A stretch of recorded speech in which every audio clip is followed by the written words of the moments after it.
Hello guys! Welcome na naman sa another episode ng aking YouTube channel.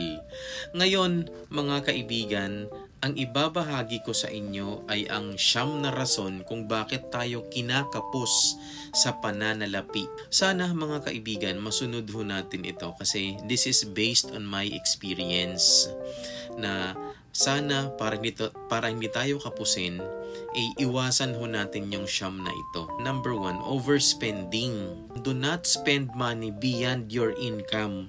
Alam mo, parati mong unahin na bayaran natin yung ating mga bills such as internet, electricity, and water. Mga kaibigan, parating magkaroon ng overview doon sa pagkakagastusan natin. Okay? Yan, makakaipon ka rin ng pera kahit na minimum wage earner ka lang. Nasa sa pagdidisiplina mo lang yon sa iyong sarili. Number 2, nakikiuso parati. Hindi naman masama na makiuso parati.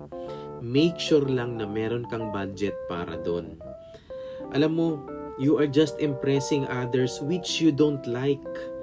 Yung ipon mo mga kaibigan or yung extra money mo mga kaibigan, ilagay mo yan sa savings mo. Okay? Number 3, kukuha ng panibagong utang na kahit may utang ka pa sa iba. Hindi ho maganda yon. Alam mo, may kasabihan nga na huwag mong yakapin ang malaking puno kung hindi mo naman kayang abutin ito ng iyong 2 kamay. So, tandaan natin yan mga kaibigan. Number 4, suki ng mga sale, suki ng mga fast food chain.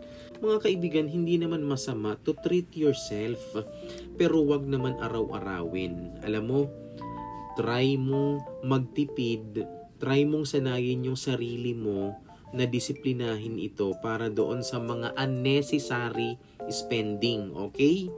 Number 5 mga kaibigan, huwag maging tamad.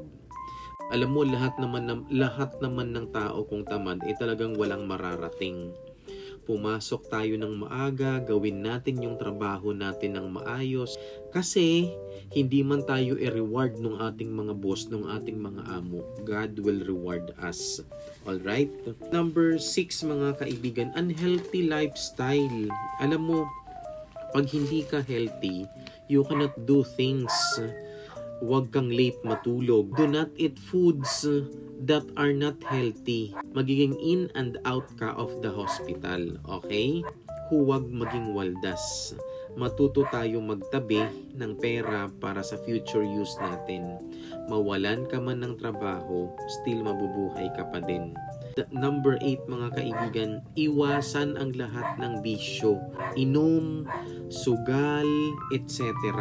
At ang panghuli mga kaibigan, do not waste your time. You should be productive every day, every minute of the day. Okay? Please do not forget to subscribe on my YouTube channel and please share. Thank you.